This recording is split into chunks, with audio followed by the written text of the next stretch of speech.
حدیث میں آتا ہے کہ ایک بزرگ تھے پچھلی امتوں میں, نماز پڑھ رہے تھے, ان کی ماں نے ان کو نماز کے دوران بلایا.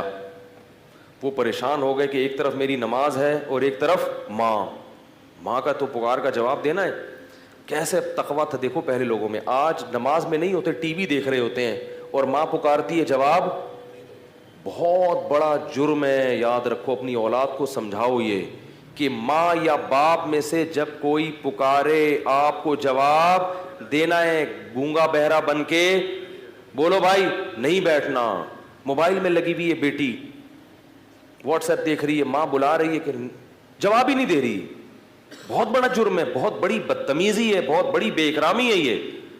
تو بزرگ تھے نا, تبھی تو ڈر گئے کہ نماز ہے اور کون پکار رہا ہے, ماں پکار رہی ہے. اب کنفیوز ہو گئے کہ یار ایک طرف نماز ہے. مسئلہ معلوم نہیں تھا کہ نماز توڑوں تو اللہ ناراض ہو سکتا ہے, نماز نہیں توڑوں تو کیا ہوگا, ماں نہ. تو ماں نے فوراً بد دعا دی, جواب نہیں دیا نا انہوں نے. تو اللہ کرے تجھ پر کوئی کسی عورت کی کیا لگے, تہمت لگے. کتنی بڑی ہو. خواتین کی زبانیں, نبی صلی اللہ علیہ وسلم نے جو فرمایا نا کہ عورتیں جہنم میں مردوں سے زیادہ ہوں گی, اس کی بڑی وجہ کیا ہے, زبان. چھوٹی چھوٹے معاملات کو بہت کیا کر دیتی ہیں, بڑا بنا دیتی ہیں, بہت بڑا. لان تان بہت کرتی ہیں. بار بار کہتا ہوں جو بیان سن رہی ہیں وہ نہیں, ان کے علاوہ وہ بھاگ جائیں گی, بھائی بولیں گے کیا بول رہا ہے. تو اب کیا ہوا کہ وہ جب بزرگ پہ تہمت لگی ہے, وہ جب بد دعا دی انہوں نے, کچھ وقت کے بعد کیا ہوا, ایک عورت کے بچہ پیدا ہوا جو بغیر باپ کے یعنی زنا سے. اب لوگوں نے اس کو پکڑ لیا, بھائی تیری تو شادی نہیں ہوئی, تجھے بچہ کیسے پیدا ہوا.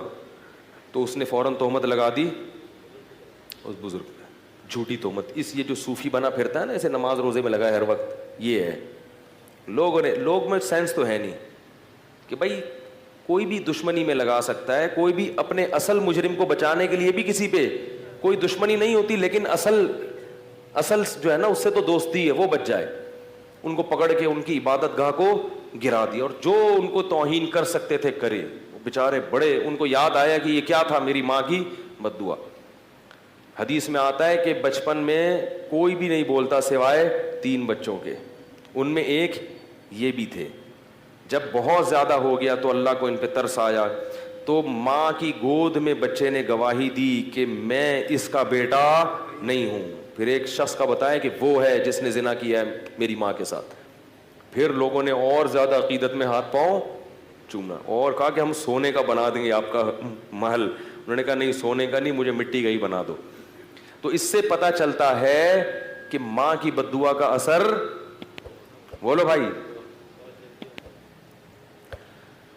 بہت جلدی ماں کی بد دعا کا اثر ہوتا ہے. تو اس طرح پتہ چلتا ہے کہ ماں کی دعا کا اثر بھی جلدی ہوتا ہوگا یقیناً.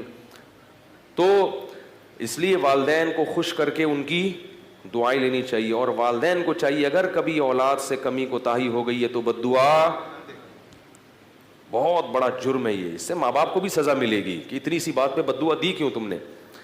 تو اسی وجہ سے امام ابو حنیفہ رحمہ اللہ تعالیٰ نے اس حدیث سے استدلال کیا کہ نفل نماز اگر آپ پڑھ رہے ہیں اور والدین آپ کو پکاریں تو نماز توڑ کر ان کا جواب دینا چاہیے. ٹی وی دیکھتے ہوئے جواب دینا کیوں واجب نہیں ہوگا, واٹس ایپ پہ بیٹھے ہوئے کیوں واجب نہیں ہوگا. بے شک آپ وہ بات نہ کریں, آپ کچھ عذر کر لیں کہ میں مصروف ہوں, یہ ہوں, لیکن گونگے بن کے بہرے بن کے نہ بیٹھیں. اور یہی حکم باپ کا بھی ہے, ماں کا بھی ہے, دادا کا بھی ہے, نانا کا بھی ہے, دادی کا بھی ہے اور نانی کا بھی ہے. دادا دادی نانا نانی میں سے کوئی آپ کو پکارے تو آپ دیکھو, پولیس والا آپ کو بلائے نا, آپ کے لیے جانا واجب نہیں ہے, وہ خود ہی اٹھا کے لے جائے گا آپ کو. آپ کے لیے جواب لبیک کہنا واجب نہیں ہے, خود ہی اگلی کال پہ آپ کو موبائل آئے گی اور اٹھا کے لے جائے گی. دادا بیچارہ اٹھا نہیں سکتا آپ کو, وہ بوڑھا آدمی ہے, اس لیے ان کے احسانات بھی زیادہ ہیں. تو دادا دادی نانا نانی, اسی طرح پر دادا پر دادی پر نانا, یہ سب جتنے بھی آپ کے آباء و اجداد ہیں نا, ان میں سے کوئی بھی پکارتا ہے تو آپ کو اس کا جواب دینا واجب ہے, کیونکہ ان کی توہین شریعت کسی بھی صورت میں برداشت. اب سوچو اس توہین کو برداشت نہیں کیا گیا کہ چپ رہو, تو جا کے ان سے بدتمیزی والی توہین کو کیسے برداشت کرے گی شریعت, کہ جھڑک کے بات کر رہے ہو ان سے, ان کو یوں کر رہے ہو. یہ جو غیر مسلم قومیں ہیں نا, ان میں بالکل احترام نکل گیا. مجھے لوگ بتاتے ہیں نا, مختلف ملکوں سے لوگوں کی کالز آتی ہیں, بتاتے ہیں ہندوستان میں بھی ہندوؤں میں یہ جو سسٹم ہے نا تباہ ہو گیا بالکل.